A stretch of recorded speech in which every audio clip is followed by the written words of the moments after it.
Kupitia programu hii, maelfu ya vijana kila mwaka wamekuwa wakinufaika na mafunzo ya ufundi stadi, uanagenzi na ujasiriamali yanayotolewa kupitia taasisi za umma na binafsi ikiwemo VETA, vyuo vya maendeleo ya jamii na taasisi binafsi zinazotambulika. Mafunzo haya yamelenga maeneo yenye uhitaji mkubwa wa nguvu kazi kama vile kilimo, ujenzi, huduma, tehama, sanaa na utalii, na amechangia kuongeza ajira na kujiajiri kwa vijana katika ngazi mbalimbali. Na hizi ndio baadhi ya fursa ambazo tulipokuwa tunapita katika maeneo mbalimbali vijana walikuwa wanasema hawazifahamu.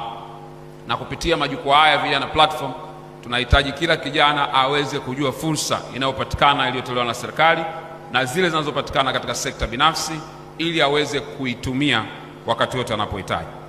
Lakini aidha, serikali imeendelea kuchukua hatua za makusudi za kuwezesha vijana kiuchumi kupitia mifumo mbalimbali ya kifedha. Kwa mujibu wa miongozo ya serikali za mitaa, halmashauri zote nchini huwa zinatenga 10% ya mapato yao ya ndani kwa ajili ya mikopo, ambapo 4% huwa inatengwa mahususi kwa ajili ya vijana.